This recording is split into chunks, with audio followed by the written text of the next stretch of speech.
realmente vale a pena. A gente continua falando sobre direito aqui no estúdio e esse direito agora a gente é relacionado ao direito da saúde, porque a ANS, ela divulgou, um reajuste para esse ano dos valores dos planos de saúde. Para a gente entender se esse reajuste ele realmente é algo que é legal, que é justo e quais que são aí as consequências para nós consumidores. Eu vou conversar agora aqui no estúdio com o advogado Juliano Pessoa. Seja muito bem-vindo. Obrigada mais uma vez pela sua participação aqui junto com a gente no Gazeta News, edição da manhã.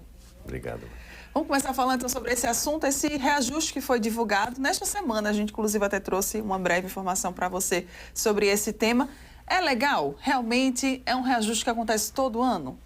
Isso, Mário. Bom dia mais uma vez. Bom dia quem nos assiste. É legal, de fato, tá? Quem determina, inclusive, esse reajuste é a própria Agência Nacional de Saúde Suplementar, a ANS, e se trata especificamente, é bom que a gente deixe claro aqui, dos planos individuais e familiares. Então, os planos coletivos, que é a maior parcela hoje do mercado, não são contemplados com esse reajuste, porque nesses planos não é a ANS que determina, né? Então, a gente está falando aí de uma parcela de mercado de aproximadamente 16%, dos mais de 50 milhões de beneficiários hoje no país. Mas qual foi o reajuste? R$ 6,91, como você falou, menor do que o ano passado, que foi R$ 9,63, então houve uma redução comparada com o ano anterior. E vale lembrar aqui, Mara, que a ANS faz todo aquele cálculo de utilização dos insumos dos prestadores de serviço, ou seja, todo o custo operacional da saúde, incluindo o IPCA também, e por isso que a gente tem uma distorção aí quando a gente compara com a inflação normal, que ela leva em consideração somente a variação de preço. No caso dos planos de saúde, além da variação, também a utilização, que é o que se chama comumente de sinistralidade, no caso da utilização da saúde.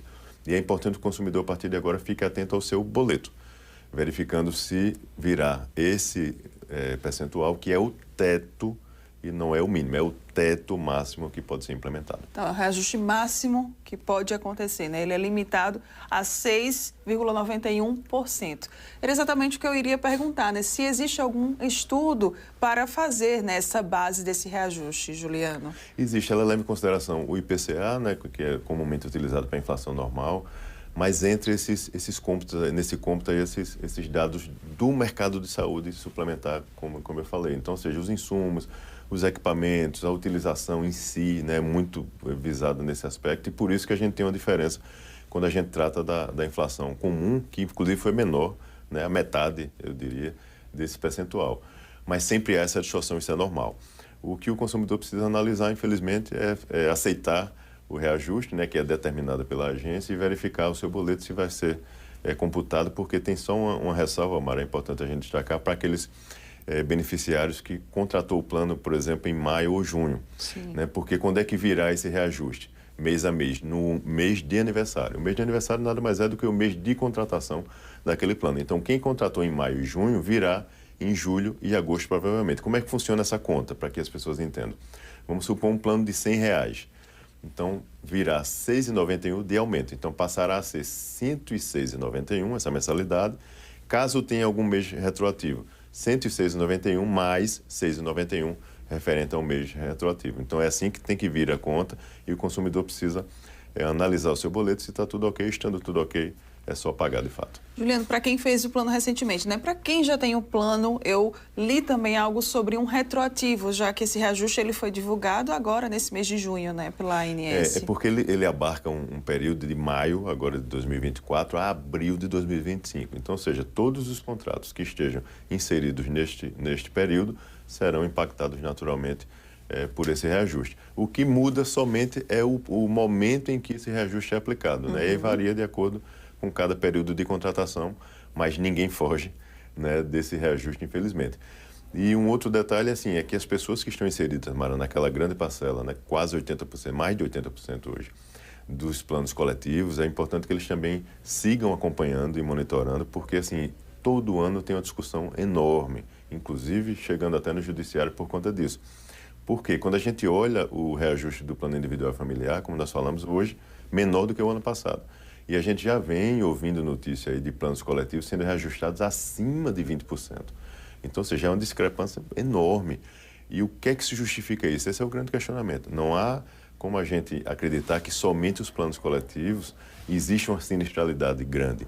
Os individuais e familiares também são utilizados normalmente e são levados em consideração todos esses dados pela agência. E sempre é um percentual muito menor. Então é importante que o consumidor, de fato, analise o seu reajuste concreto e, se for o caso, busque ajuda. Agora também tem uma outra dúvida, né? Muito das pessoas, principalmente que estão nos assistindo. A gente vê que esse é um reajuste anual. É a mesma coisa daquele reajuste da faixa etária, da mudança de faixa etária, Juliana? Ótimo, foi para você fazer essa pergunta, porque, veja, não é a mesma coisa e, inclusive, esse reajuste pode ser cumulado. Sim. Não há qualquer vedação nesse sentido. As pessoas, às vezes, se deparam com esse tipo de reajuste, Maria, e acham que está havendo alguma ilegalidade, no caso concreto dele, não é. Então, ele precisa olhar se, de fato, ele chegou naquelas faixas, né, que são 10 faixas hoje ao todo, se ele estiver fazendo aniversário de faixa também, como da história, então, sim, irá acumular, sim, não há nenhuma ilegalidade nesse sentido. Juliano, como é que eu posso ter a certeza, né, de que veio realmente esse aumento de 6,91%? Tenho que fazer o cálculo? Se eu perceber que veio ali um pouquinho a mais, eu já preciso ficar atento para onde é que eu devo ir, né? A quem que eu devo recorrer para pedir que realmente haja o reajuste de 6,91%? Olha, veja, ele precisa estar atento ao seu boleto. Então, assim, é dever das operadoras agir com transparência, né? Trata-se aí de uma relação de consumo e o Código de Defesa do Consumidor exige esse tipo de transparência de informação. Então, precisa vir no boleto do beneficiário todos os dados referentes ao reajuste. Então, virá lá qual é o percentual, qual é o valor e o valor que passou a ser a sua mensalidade. Se não estiver claro, Mara, é importante que ele faça contato com a respectiva operadora. Entre em contato, pergunte o que é que está acontecendo, que ele não entendeu. A operadora tem também dever de explicar a esse consumidor de forma clara. Se ele ainda não entendeu, busca ajuda na própria Agência Nacional de Saúde Suplementar. O consumidor pode fazer esse contato direto e a agência irá intervir nesse caso e ajudar a esclarecer qualquer dúvida que o consumidor tenha. Juliano, como você bem colocou, esse reajuste é para os planos individuais e também para os planos familiares. Mas eu queria que a gente pudesse também agora aproveitar essa oportunidade aqui e falar sobre os planos coletivos, aqueles planos empresariais. Há também esse reajuste anual? Esse reajuste ele vai para o bolso, por exemplo, do trabalhador? Infelizmente vai, Maria. E esse é o maior karma, eu diria, desse mercado de saúde suplementar hoje, são os planos coletivos, né? As operadoras, infelizmente, elas não têm interesse algum em comercializar mais os planos individuais e familiares e termina havendo um estímulo, né, de contratação somente de planos coletivos ou empresariais. Então, neste caso, qual é a distinção? Não é a ANS que determina. Então, existe uma flexibilidade na lei e a lei permite que as pessoas jurídicas, né, sentem e acordem ali qual será o reajuste. Infelizmente, a gente tem grupos muito pequenos hoje de pessoas. Às vezes são famílias, um casal e 2 filhos, por exemplo, que constituem o CNPJ para contratar um plano para ter uma mensalidade mais barata. Qual é o grande detalhe? É que no médio prazo, esse plano irá elevar muito mais o valor da sua mensalidade do que se fosse um plano individual e familiar. Esse é que é o grande detalhe. Então, há uma vantagem de início, mas no médio prazo, infelizmente, o consumidor termina pagando uma conta mais elevada e não há como, veja, um grupo pequeno, Mara, não tem como o consumidor sentar em pé de igualdade para debater com a operadora o percentual daquele ano.